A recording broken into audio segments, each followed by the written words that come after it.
Puntata tra lo sport e l'agricoltura, questa di Agricoltura Veneta, che parte dal Ponte di Bassano. Sono con Giorgio Giacomini che in bicicletta inizia un itinerario con i propri compagni. Che cosa fate oggi? Oggi facciamo per la prima volta un percorso che parte da Bassano, che unisce poi Badoere, passando per Galliera Veneta, e con arrivo nel tardo pomeriggio lì a Cima ad Olmo. Noi vogliamo un po' promuovere sia il territorio e sia l'asparago, l'unione di queste tre province alla fine. Questo è il primo tour dell'asparago veneto ed è, diciamo, una sorta di test pilota. E allora adesso noi vi facciamo partire perché ci rivedremo a Galliera Veneta. Giorgio Giacomini, buon viaggio. Grazie, a dopo.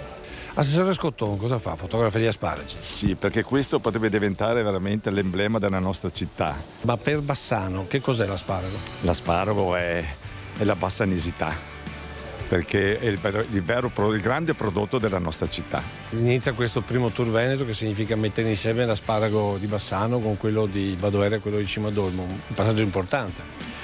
Beh, abbiamo già iniziato lo scorso anno con un gemellaggio fra consorzi proprio per valorizzare questo prodotto tipico della nostra regione. L'asparago di Bassano, l'asparago di Badoere, l'asparago di Cima ad Olmo hanno sempre corso, mettiamola così, da soli. Adesso cominciate a correre insieme. Gli ultimi anni, grazie forse anche a un rinnovo generazionale, abbiamo sempre cercato di collaborare. Noi non ci sentiamo i concorrenti, nel senso, perché ognuno ha un valore aggiunto, un proprio asparago, una propria storia, quindi assolutamente c'è solo da darci una mano. Presidente Carlesso, sono importanti al blocco in questa operazione dell'asparago veneto? Beh, assolutamente sì, anche perché il percorso è stato studiato in maniera particolare con la collaborazione delle nostre Proloco. Fortunatamente torniamo a guardare i nostri prodotti tipici. Ci sono anche dei prodotti d'eco. I prodotti d'eco con denominazione comunale sono quei prodotti di eccellenza che le Proloco stanno facendo riscoprire alla collettività. Grazie Presidente, adesso noi ci vediamo i titoli e poi andiamo a Galliera Veneta.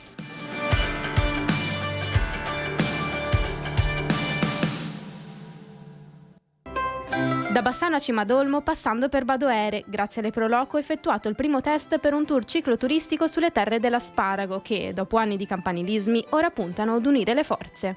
È Nicola Dell'Acqua, direttore di Veneto Agricoltura, il commissario straordinario di governo per l'emergenza idrica nazionale. A indicarlo il ministro dell'Agricoltura, in accordo con Luca Zaia, che gli ha già delegato il coordinamento per il Veneto di tutte le attività per risparmiare acqua. La pianta dell'airone, che molti conoscono come infestante, è in realtà un'essenza preziosa. Dal nostro Renzo Gatto i suggerimenti per il suo utilizzo in tavola, per curarsi, ma anche per avere l'alito fresco. Ha delle bratee che sembrano tanti pezzettini di tela bianca che si muovono col vento. È l'albero dei fazzoletti, robusto ma poco diffuso, che il nostro Adriano Favaretto ci propone per personalizzare i giardini. È un esemplare domestico che non esiste in natura, è il furetto che molti adottano come animale da compagnia. In questa puntata di Zampettando, dalla scelta alla gestione, tutti i consigli dell'esperta Barbara Minarelli. Acqua, frutta, mais che non c'è, frumento ma anche prosecco e orsi. Tutte le anticipazioni di maggio nel consueto appuntamento di inizio mese con il pronostico di Morgana, la fattucchiera del Sile.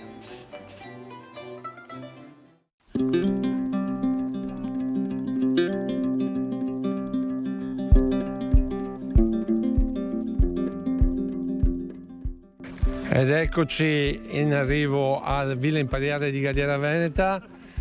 Giorgio, allora, com'è andato questo primo passaggio? Bene, dai, un po' di pioggia, ma niente di che, dai. Ecco, questa tratta che strada avete fatto di fatto? Abbiamo fatto tutte prevalentemente ciclabili, anche lungo a qualche piccolo tratto di un fiume. Molto belle perché lì non ci sono auto, solo gente che va a piedi, va in bici, ma molto belle. Insomma, un tour studiato perché sia un tour poi da ripetere anche come cicloturismo. Sì, sia in bici che anche a piedi e in sicurezza. E Carlo Rigo è il presidente della Proloco qui a Galliera Veneta. Presidente, ma cosa c'entra Galliera Veneta con gli asparagi? Galliera Veneta ha produttori di asparagi, purtroppo non sono all'interno del circuito dei consorzi certificati. Quindi voi appartenete a questo tour veneto dell'asparago. Parliamo di questa Villa Imperiale. La Villa Imperiale è perché era appartenuta a Marianna di Savoia. Il parco è di proprietà comunale, 6,5 ettari di territorio, tra laghetti, collinette e tutto quanto, certamente da vedere, da passare una bella giornata. Noi facciamo sempre, grigliate qua. Oggi facciamo l'asparago. Galliera Veneta è con voi con la via degli asparagi.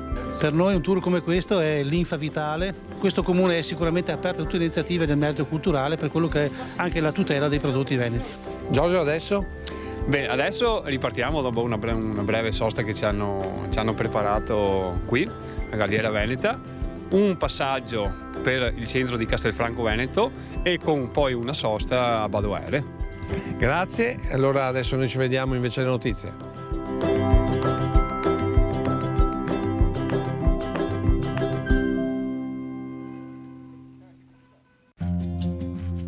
È Nicola Dell'Acqua, il commissario straordinario di governo per l'emergenza idrica nazionale. La nomina da parte del governo Meloni per il direttore di Veneto Agricoltura, già numero 1 di ARPA Veneto. A suggerirlo, secondo fonti di governo, sarebbe stato il ministro dell'Agricoltura Francesco Lollobrigida, con il placet di tutti gli altri colleghi e del governatore veneto Luca Zaia, che gli aveva anche delegato da commissario siccità regionale il coordinamento della gestione di tutte le attività legate all'emergenza acqua.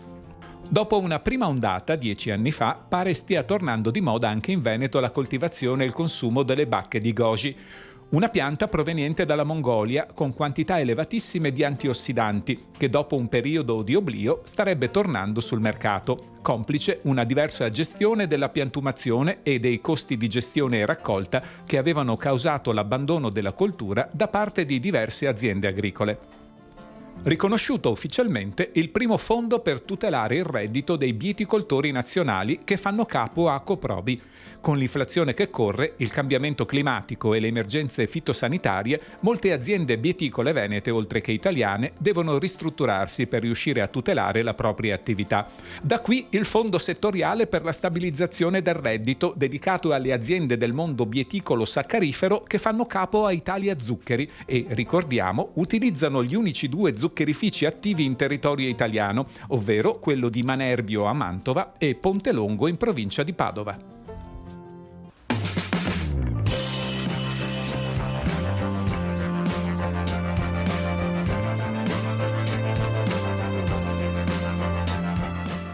E come vedete ci siamo spostati in una delle porte qui a Castelfranco in questo tour dedicato alle biciclette ma dedicato soprattutto all'asparago veneto e ai 3 asparagi Badoere, Bassano e Cimadolmo. Com'è andata? Il tempo è clemente, il percorso è bellissimo. E adesso, appena che usciamo qui da Castelfranco, direzione Badoere. Difficoltà in alcuni tratti per chi è proprio amante della bicicletta? Ma no, difficoltà particolari non ci sono. Il percorso è tutto pianeggiante, l'importante è cercare sempre le ciclabili. Qualche tratto purtroppo non ci sono, ma basta mantenere la destra e rispettare un po' il traffico. Ecco, nel tour che voi state facendo state proprio testando proprio questo? Sì, stiamo verificando per mettere sempre in sicurezza prima di tutto sia i ciclisti o chi va a piedi, le camminate. Avanti, buon viaggio. Grazie. Adesso noi ci fermiamo per un po' di pubblicità e dopodiché riprenderemo questo tour dedicato all'asparago, ai 3 asparagi, ma soprattutto dedicato al nostro territorio dalla rotonda di Badoere.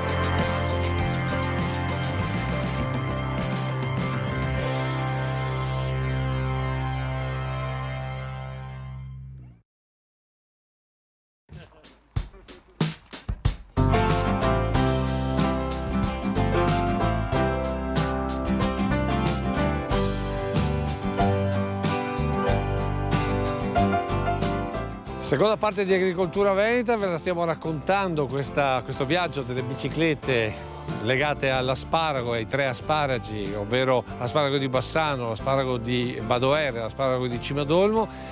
Finalmente sono arrivati qui in rotonda Badoere.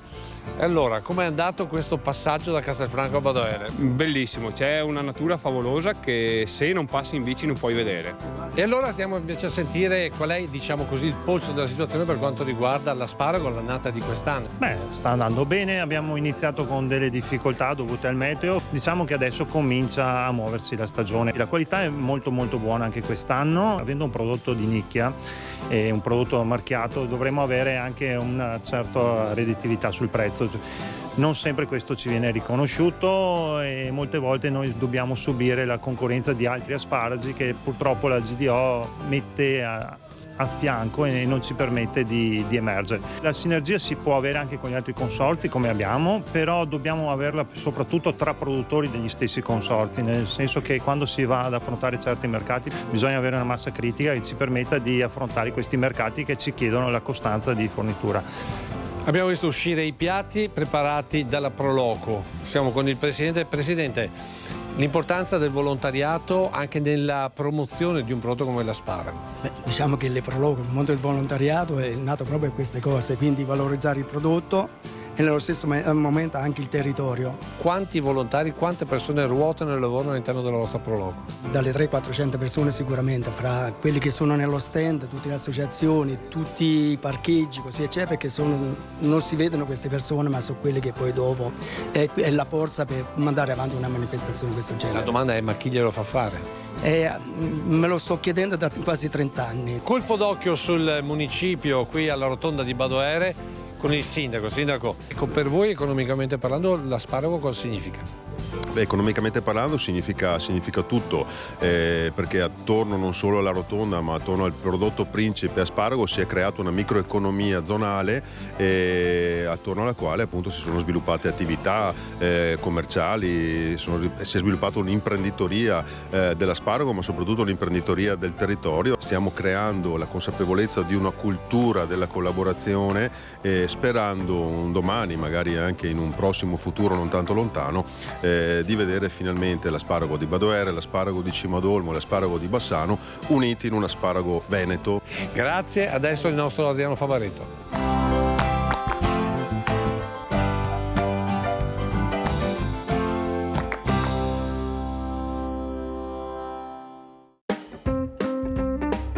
Questa settimana vi voglio parlare dell'albero dei fazzoletti. Il suo nome botanico è Davidea involucrata. La particolarità di questa pianta è che in questo periodo si trova, diciamo, in fiore, ma non sono fiori, sono delle bratee. Perché ve ne parlo adesso? Perché è proprio in questo momento che è in fioritura, passatemi il termine fioritura, con queste bratee bianche che sembrano fazzoletti stesi al sole ad asciugare. Perché ve la propongo? Perché non si vedono molti in giro e quindi potrebbe essere anche un'idea per un giardino diverso. Del resto è una pianta robusta, ama terreni umidi, quindi avete un angolo del giardino umido, piantatela pure, posizione soleggiata, mezz'ombra, ha uno sviluppo 8-10 metri, quindi anche in un piccolo giardino di centinaio di metri sta bene come pianta isolata, non ha bisogno di grandi manutenzioni, è una pianta a foglia caduca. Cosa vuol dire foglia caduca? Che d'inverno in autunno perde le foglie e così nell'invernata il terreno respira anche perché lascia filtrare un po' di più sole. Consigli: nei vivai la potete trovare sia a fusto nudo che a cespuglio. Io consiglierei una pianta giovane, di potature non ha bisogno, o se c'è da spuntare qualche rametto che dà fastidio, o ecco un'altra cosa da dire, dovete comunque rispettare i confini, i 3 metri dal confine in pratica, perché la pianta sviluppa a un'altezza 7, 8, 10 metri. Concimazioni, quelle che fate per il prato, oppure ci buttate una manciata di stallatico attorno, va bene. Importante però che sia una zona umida. Quindi mi raccomando, questa volta non dico fate un buon lavoro, ma scegliete bene.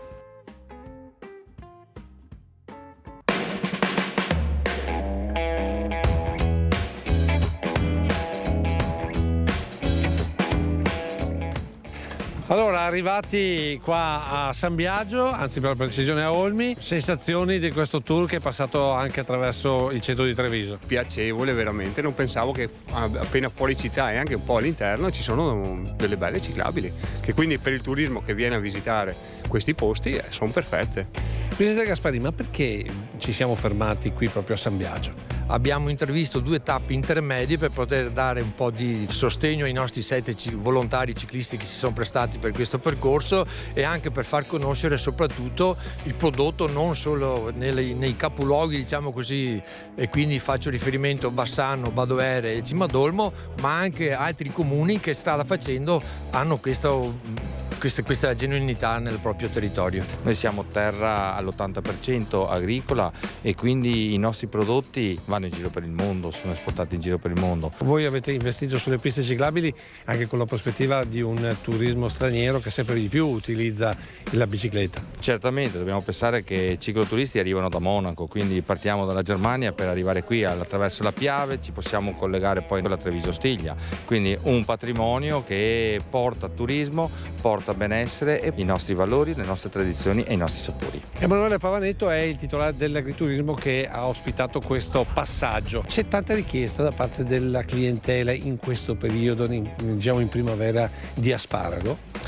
Sì, abbastanza, sicuramente. Noi lo utilizziamo in modo però raffinato, ecco, non nella classica tipologia uovi sparasi, per capirci, però insomma comunque viene ben rappresentato nei nostri piatti. Cerchiamo di fare una cucina e un servizio di qualità. Giorgio, adesso dove andate? Abbiamo finito, adesso è l'ultima tappa, adesso arriviamo a Cimadolmo. Bene, e noi adesso ci fermiamo invece con Resto Gatto.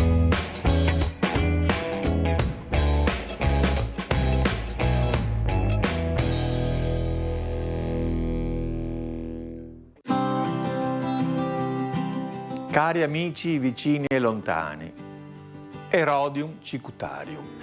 Il nome è un po' complicato, comunque è una pianta presente in tutte le nostre zone, addirittura può essere considerata una pianta infestante. È una pianta che si sviluppa anche fino a 50 cm, non in altezza ma in senso orizzontale.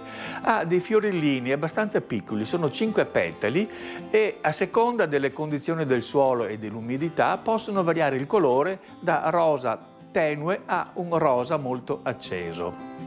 Perché ci interessa? È una pianta che contiene tannini, acido ellagico, sali di potassio e altre sostanze. Trova utilizzo in particolare come agente diuretico e emostatico. Una volta veniva proprio usato come impacchi proprio per fermare il sangue. È una pianta utile anche in cucina perché i giovani getti e le foglie hanno un sapore molto simile al prezzemolo. Come si usa? Prendiamo 3 grammi di foglie, ci versiamo sopra 150 ml di acqua bollente, lasciamo 10 minuti in infusione, dopodiché filtriamo e possiamo bere una tazza 2 o 3 volte al giorno. Perché facciamo la tisana? Perché ha un effetto diuretico e un effetto anche lievemente astringente. Una cosa importante però, siccome può avere anche degli effetti di stimolazione uterina, ecco che le donne in gravidanza devono astenersi dall'utilizzo. Volendo è anche possibile utilizzarla per colorare di verde i tessuti ed i vestiti. In questo caso si utilizza la pianta intera opportunamente macerata. Termino con una curiosità. Il nome Erodium deriva dal greco, che sta a significare airone. Perché? Perché il seme di questa pianta assomiglia molto al becco dell'airone. Tant'è che un nome volgare italiano viene anche chiamato becco di gru o becco di airone. Inoltre, in alcune parti del mondo, la radice viene utilizzata come succedaneo del chewing gum, probabilmente perché pulisce l'alito.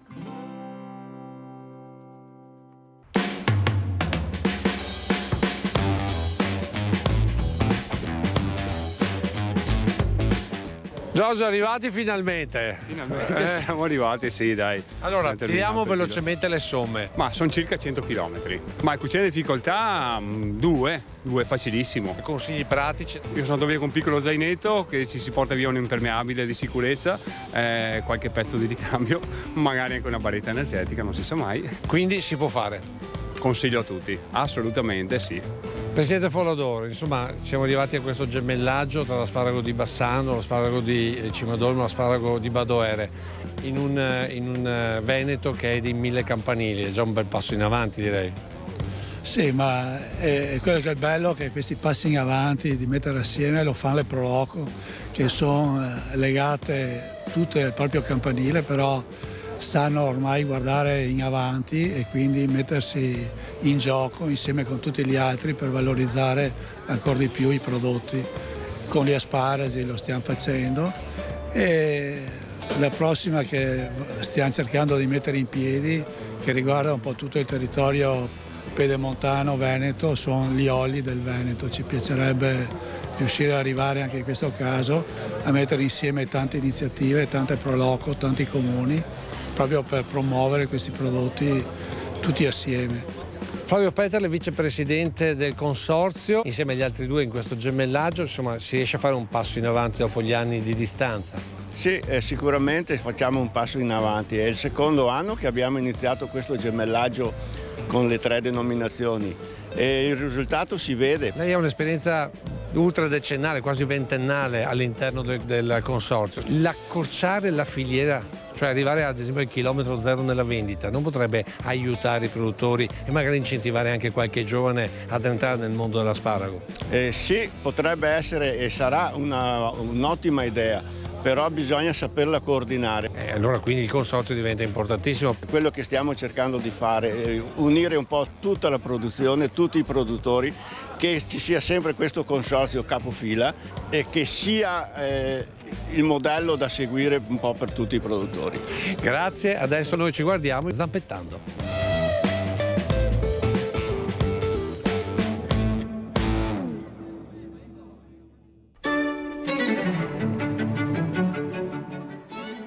Ciao, io sono Barbara Minarelli, siamo qui per la nuova puntata di Zampettando.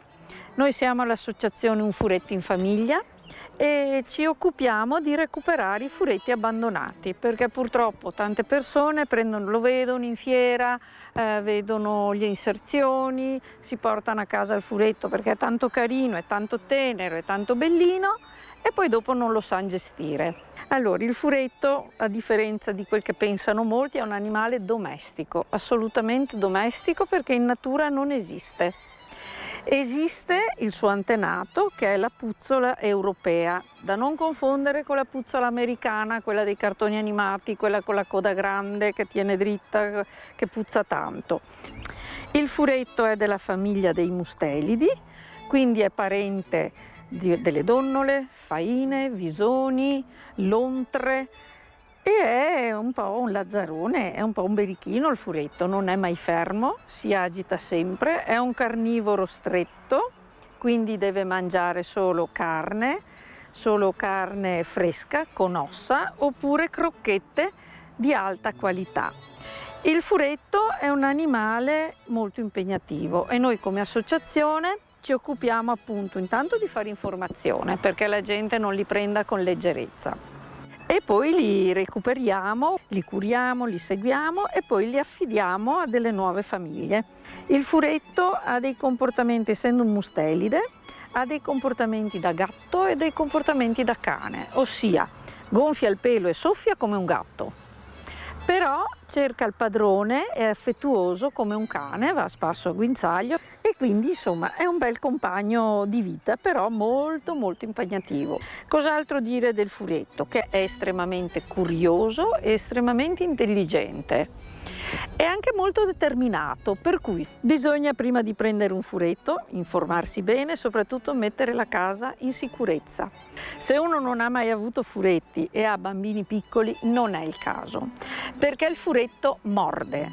Imparano subito che nel frigorifero c'è da mangiare, quindi uno apre il frigo, il furetto è già dentro, quindi la lavastoviglie idem, per cui quando si aprono certi elettrodomestici è meglio avere il furetto in braccio o chiuso al sicuro, perché poi sono talmente veloci che uno non se ne accorge nemmeno e rischia di chiuderli dentro. I furetti possono essere di tanti colori, possono essere scurissimi con la mascherina e il naso nero, oppure scuri scuri col naso rosa. Vero che potete essere di un sacco di colori. E quindi insomma questo è un bel personaggio.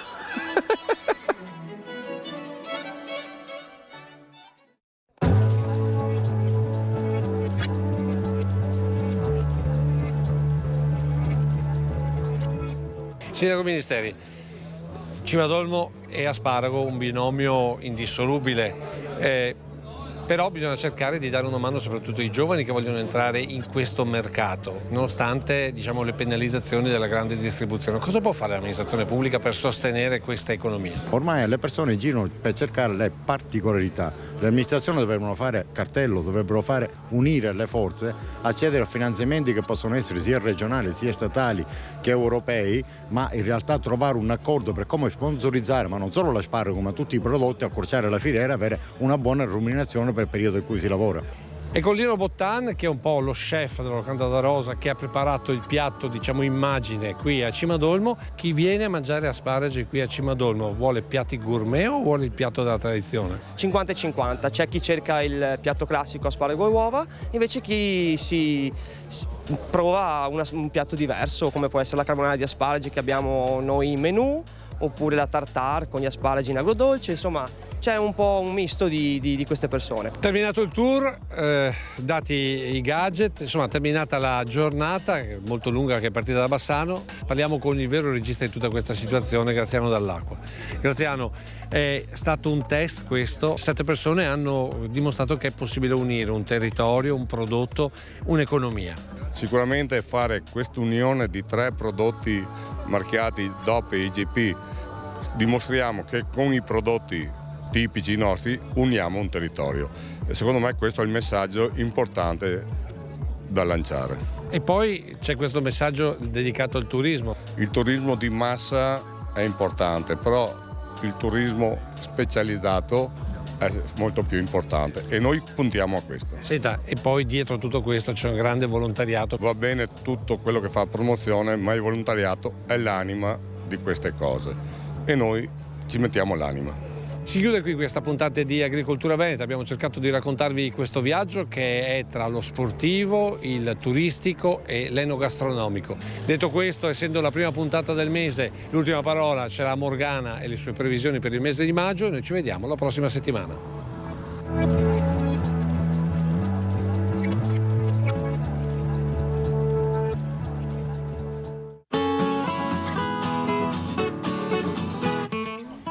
Buondì e buona sorte da Morgana del fiume Silente, che se sinca in mezzo a corte, ve conta il futuro e non ve domanda niente. Anche a maio si arriva, ma col tempo roverso, e il mese nuovo si rappresenta facendo già qualche brutto scherzo. Una volta a sta ora si cavava via tutto, caldo e maneghette corte se faceva i mestieri. Adesso si arriva il freddo col tempo più brutto, e a grandine che ha fatto danni su vide e frutteri. Avevo visto quanto granché che sei anche qua da Rente, peso del prosecco che salta fuori fin sotto le case. Peccato che invece de mais che ne si sta semenando poco o niente, parassicità che non mi ha sarapase. Come c'ha questa bistecca finta fatta in laboratorio, con gli allevatori che tira fuori la grinta e l'Europa che la benedisce con l'aspersorio. Per questo il SIL mi fa notare che il turismo aumenterà anno per anno. Gente che viene qua per benestare in mezzo alla natura e al mangiar sano. E ora, contadini, stai ancora più attenti a pompare vigneti ogni mattina, perché passare con massa trattamenti, la gente non viene più a trovarvi in cantina. Guardando il futuro, qualcuno mi domanda dell'orso se io coparà o io manderà lontano di gente. E il SIL mi dice che sarà pide qualche discorso, ma che come quei lupi non cambierà niente. Perché a politica, nonostante elezioni, se come il gatto pardo siciliano, dir che cambierà tutto con tante innovazioni e poi alzare sempre il bastone sulle stesse mani. Ecco questo Morgana ve aiuta e come una vecchia zia, vi ricorda il 7 a festa del casone in pastoria. Vi aspetto 4:30 di, ma prima di andare via, non ti smenteghevi di viva sta vita, sempre con un po' di allegria!